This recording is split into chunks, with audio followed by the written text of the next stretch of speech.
Virgo, tignan natin kung ano yung mensahe para sa'yo. Keep in mind po na ito ay general reading lamang, so hindi lahat ay makaka-resonate.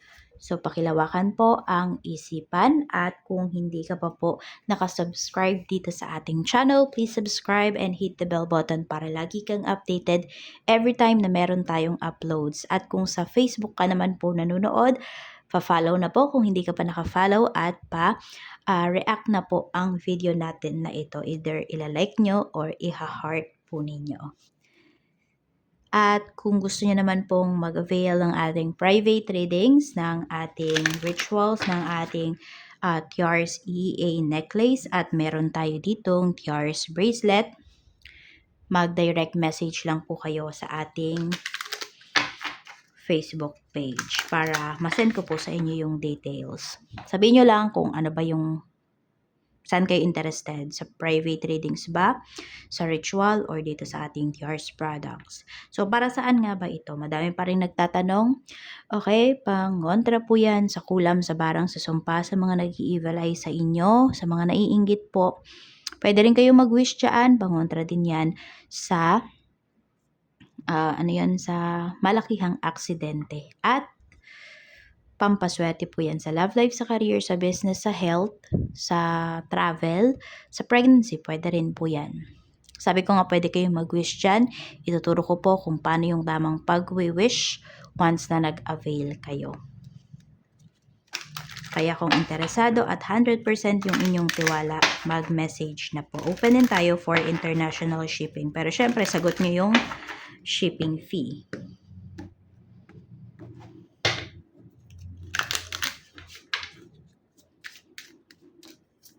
Makaka-attract kayo ng mga positive situation, mga positive na tao sa life po ninyo.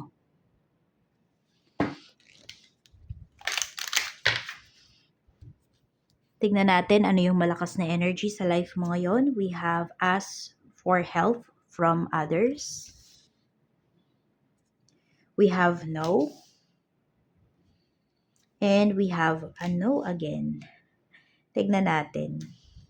Or some of you, pwedeng nakikita ko dito kayo to, Virgo. Pwedeng because of pride, some of you is need nyo talaga ng help, pero napapaisip ka every time na manghihingi ka ng tulong. Pwedeng nade-discourage nyo mismo yung inyong sarili. Pwede kasi na before, di ba, humingi ka na ng tulong from other people and na-reject ka. Pwedeng yun yung iniiwasan mo.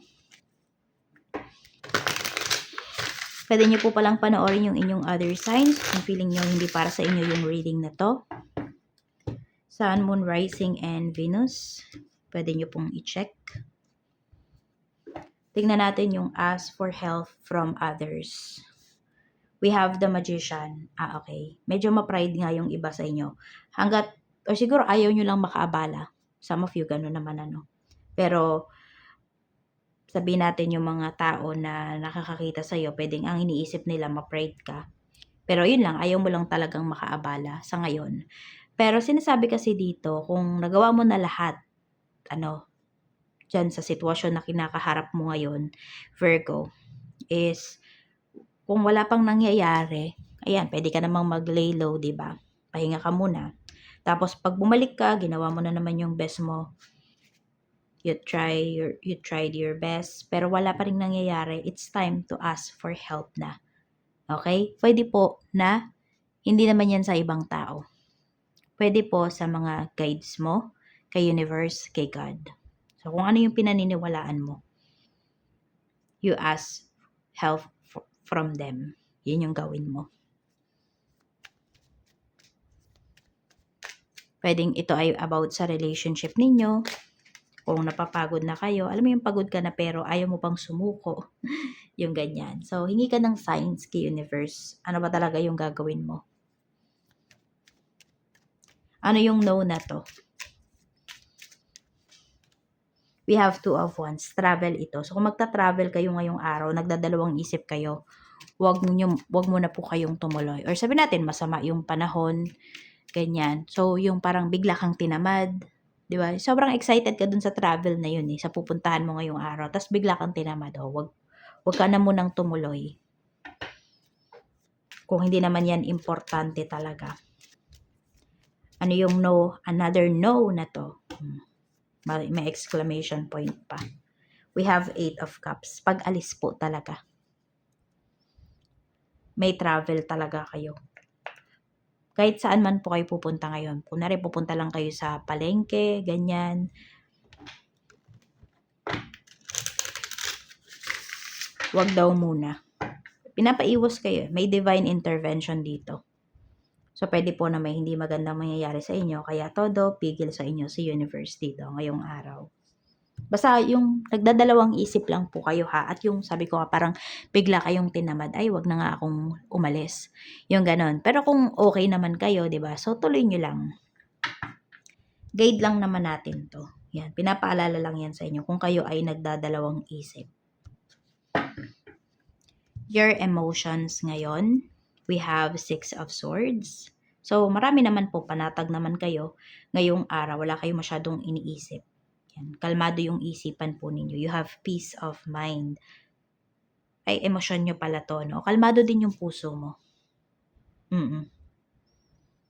Medyo may lungkot lang din pala. Kasi pwedeng, ewan ko, tahimik ba sa bahay ngayon?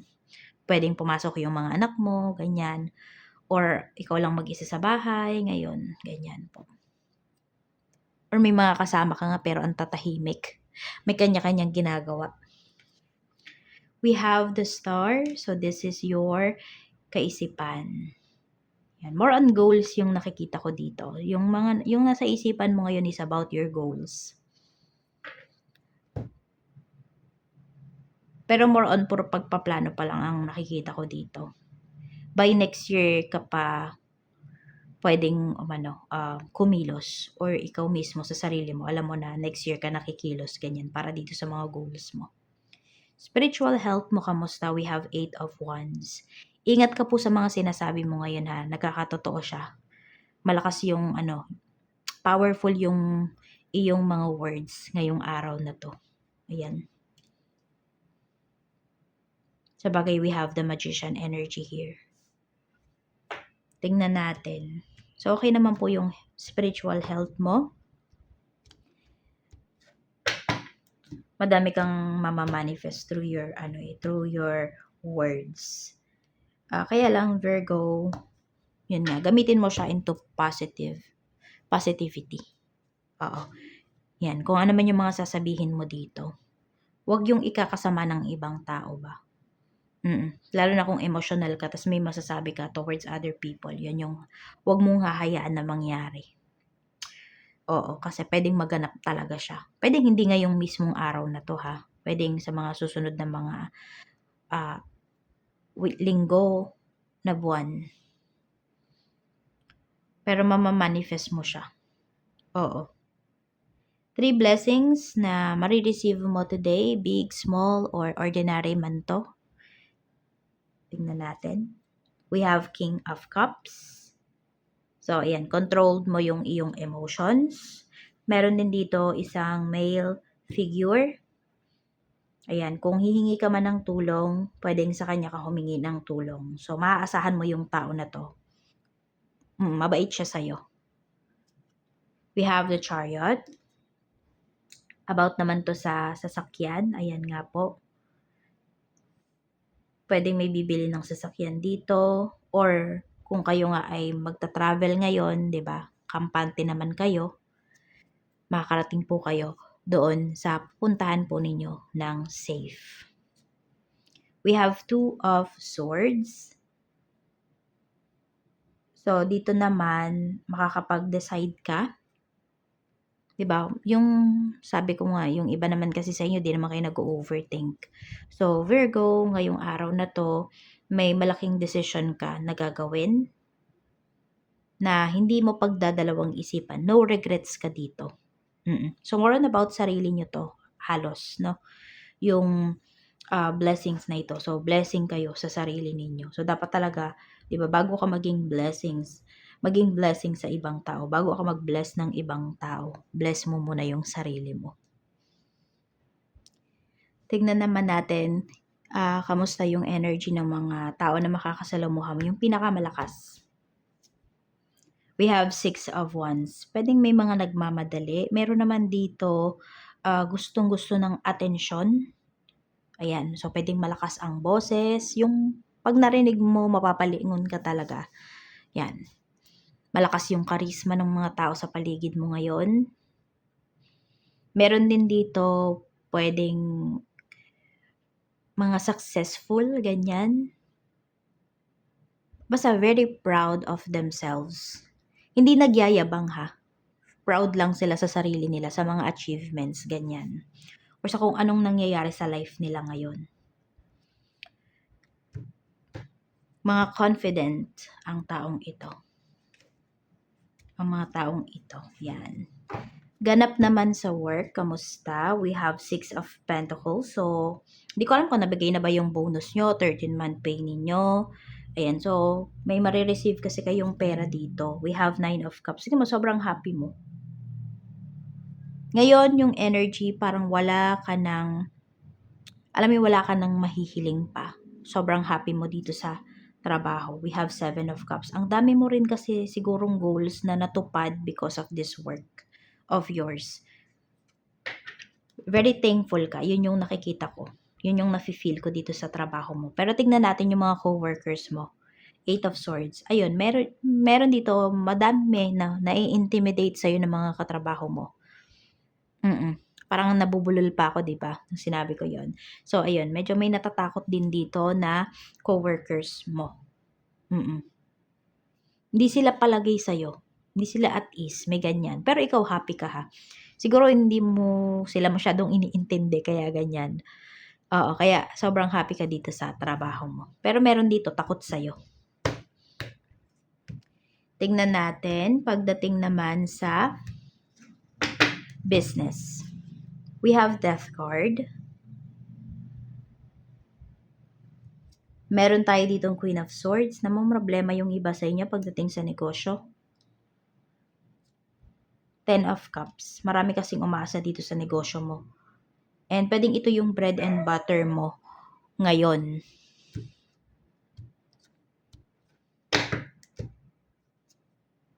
Queen of Pentacles. So, kung nahihirapan ka, ayan, dito sa negosyo mo, meron ditong isang tao na makakatulong sa'yo. So, mapera yung tao na to. So, kung sabihin natin na may problema ka doon sa puhunan, may makakatulong sa'yo. Pwedeng ito kapatid mo. Or pwedeng friend. Tingnan natin, kamusta yung clients? 8 of Pentacles. So, tuloy-tuloy naman yung pasok ng clients dito. Siguro more on pagdating sa sa puhunan, medyo nasa-short siguro kayo ganun. May puhunan. No, maganda yung takbo ng business. Pero medyo na-frustrate ka kasi 'di ba? Dapat marami ka pang puhunan, ganun. Madami ka pang ipasok dito sa iyong negosyo. Kasi nakikita ko naman mas lalago pa siya kasi we have 10 of Cups naman energy. So kung kulang ka sa puhunan, manghiram ka muna tapos ibalik mo na lang. Kasi 'di ba, holiday season ngayon, baka in na in talaga yung iyong business. Staff mo naman kung mayroon, we have the Hierophant. So, nakikinig naman sa'yo ang mga staff mo. May takot din sila sa'yo, Virgo. And mahal din naman nila yung kanilang trabaho. So, wala kang magiging problem sa kanila. Pero syempre, maging strict ka pa rin. So, kahit may mga takot na sila sa'yo, ganyan. Oo. Pero may mga times naman na, 'di ba, na nakakausap mo naman talaga sila. Mabait ka naman, pero syempre pag oras ng trabaho nila ay trabaho talaga. Sa kaperahan naman, kamusta yung kaperahan mo? We have the Emperor. Meron tayo ditong 3 of Wands. Meron ka bang asawa na nasa ibang bansa, ganyan? Or nasa malayo? So, more on pinapakita kasi dito, mas nagtutulungan kayo ngayon. Ayan, pagdating sa pera. So, hindi ka masyadong nahihirapan. Okay naman po yung inyong kaperahan. 7 of Pentacles, more on pag-iipon. So, yan ang pinapakita rito. So, pwedeng may pagtitipid kayong ginagawa, pero sulit yon kasi nakakaipon po kayo. Tignan natin pagdating naman sa love life. Kamusta yung love life mo? We have temperance. May naghihintay sa'yo dito. May healing energy din pagdating sa love life. May nakakamiss talaga sa'yo. More on past yung pinapakita. Mahal ka pa rin ng taong to. Iniisip ka niya lagi. Iniisip ka niya lagi. Virgo. 5 of Pentacles. Kaya lang mukhang por pag-iisip lang yung tao na to, walang gagawin. Oo. Nag-overthink lang. So, mahal ka pero walang gagawin. Sarap, sarap hampasin. 'Di ba? Baka gusto ikaw pa yung gumawa ng hakbang, oh.